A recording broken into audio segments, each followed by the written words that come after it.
Muito bem, turma, vamos para a questão 5 da prova da medicina de Jundiaí de 2022. Olha só, essa questão ela é relativamente polêmica. Por quê? Para começar, a gente não costuma usar grau de ionização para substâncias, a gente vai falar daqui a pouquinho, como a um que são iônicas. A gente prefere um outro termo, grau de dissociação. Isso não vai atrapalhar a resolução da questão, tá? É igual aquela história do ácido acetilsalicílico que eu contei lá na questão 1, que não impedia você resolver a questão, você resolvia do mesmo jeito. Então, isso não é um empecilho para você resolver a questão. Ah, ele pede para que você, assim, quando a gente ensina ligação química, como é que a gente faz? Ligação iônica. Olha, a ligação iônica é feita entre íons, tá? Entre íons. Esses íons normalmente são feitos de metais e não metais. Dentro dos íons pode ter ligação covalente? Pode, mas não é o comum. O comum é você pegar um cátion como Na+, um ânion como Cl-, como tinha na questão anterior da prova, tá? E você pensar nesse tipo de sistema. Então, quando você vai mostrar, né, um experimento para dizer que você tem íons naquele material, a gente sabe que as substâncias iônicas são sólidas à temperatura ambiente, tá? Elas não conduzem eletricidade quando estão sólidas, mas conduzem quando estão fundidas, derretidas ou quando estão em solução aquosa. Já as substâncias moleculares ou covalentes, tá? Elas não conduzem quando estão no estado sólido, líquido ou gasoso. Elas, quando estão puras, elas não são condutoras, porque as substâncias moleculares ou covalentes são moléculas e as moléculas são neutras.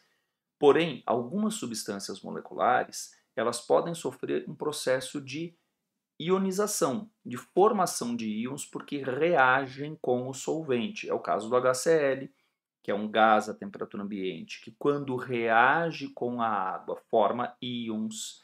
É o caso do ácido sulfúrico, que é líquido à temperatura ambiente, e quando reage com a água também forma íons. Olha que legal, gente. É o caso do ácido fosfórico, que é um sólido à temperatura ambiente, quando reage com a água forma íons. Então você está vendo?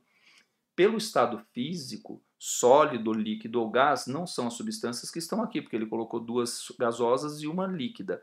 Mas eu não consigo dizer se a substância é covalente ou não, porque as substâncias moleculares podem ser sólidas, líquidas ou gasosas. Então, o estado físico não me permite dizer se a substância ela é molecular ou não. Tem um outro detalhe que não vem aqui ao caso da questão, mas para quem sabe um pouquinho mais de química é legal comentar. A gente já conhece hoje substâncias que nós chamamos de líquidos iônicos. São substâncias que são iônicas, mas são líquidas à temperatura ambiente. Como aqui a gente está falando de uma coisa um pouco mais básica, tá? A gente não vai ficar procurando coisa para ficar inventando na questão. Então, vamos ver a questão comigo, ó.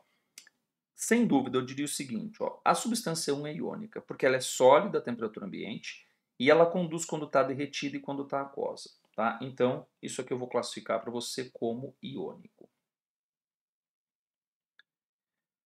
Como todos os outros que aparecem embaixo não conduzem eletricidade quando estão no estado líquido, tá? Porém, alguns aqui podem conduzir, eu vou dizer que todos eles são moleculares ou covalentes.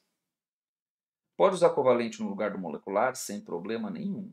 Composto covalente H2O, composto molecular H2O, tá?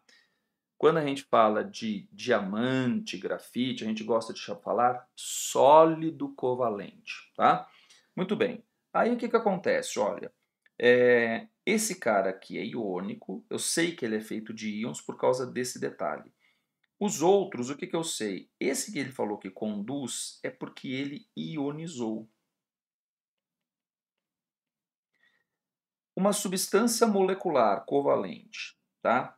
Que é líquida à temperatura ambiente, não conduz quando está líquida e não conduz quando está em água, quer dizer que ela simplesmente se misturou com a água. Ela só se dissolveu uma na outra. Então, aqui eu vou escrever que apenas dissolveu. Quer ver um exemplo? O álcool, um pouquinho de álcool dissolvendo na água, tá? Eles são miscíveis em qualquer proporção, o álcool sozinho não conduz, o álcool com a água também não conduz, tá? E ali você tem uma substância gasosa que também vai sofrer ionização, ou seja, vai reagir com a água formando íons. Só que a diferença dessa para essa é o quanto ioniza. Tá? Essa ioniza muito, ou seja, vai ser uma boa solução de condutividade, e essa aqui não vai conduzir muito bem, porque ioniza pouquinho. Vamos lá. Quais as propriedades permitem, em conjunto, identificar as substâncias que apresentam ligação covalente? Bom, como eu te dei o exemplo de que substâncias que apresentam ligação covalente podem ser sólidas, líquidas ou gasosas, o estado físico não me conta se a substância é covalente ou não. Eu preciso ter a condutibilidade elétrica associada à condutividade de uma solução. Que aí eu sei que, embora o cara seja molecular, quando ele é colocado na água, ele forma íons e aí eu consigo perceber se ele conduz ou não. Então eu diria que o que vai dizer para mim se a substância tem ligação covalente ou não é a condutividade no estado sólido, no estado líquido, associada à condutividade em solução aquosa. Porque eu sei que substâncias iônicas dissociam e conduzem, e substâncias moleculares que ionizam podem ser condutoras. O estado físico, ele não nos conta nada sobre o fato de ter ou não ligação covalente, porque as substâncias moleculares podem ser sólidas, líquidas ou gasosas à temperatura ambiente. Está certo? Então não é o fato que é sólido que eu vou descartar a substância de ser covalente, tá? Ou de ser iônica. Então eu tenho que ver se além, né, de ele conduzir ou não a eletricidade, né, eu vou comparar com a condutividade em solução aquosa.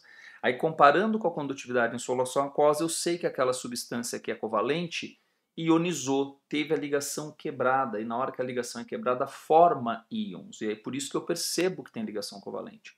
Quando não acontece a ionização, você não quebrou ali a ligação covalente, então teve só uma mistura, né? E aí você não consegue, você não vai conseguir classificar aquilo como substância, então você precisa da condutividade no estado líquido. Então é importante isso aí. Então eu diria assim, ó, sem dúvida que a letra A, as propriedades em conjunto, identificar as substâncias apresentam ligação covalente, né? A condutividade no estado líquido, que é puro, condutividade elétrica no estado líquido,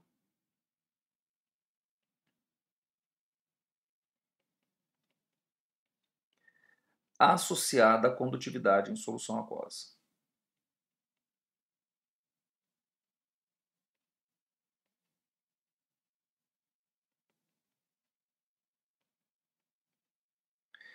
Que a gente sabe, quando uma solução conduz no estado líquido e conduz na solução aquosa, é a substância iônica. Quando ela não conduz quando está líquida, mas conduz quando está em solução aquosa, é uma substância covalente que reagiu e teve a ligação quebrada, formando íons. Tá? E depois ele pergunta quais das informações da tabela, quais eletrólitos são considerados como eletrólitos fortes. Tá?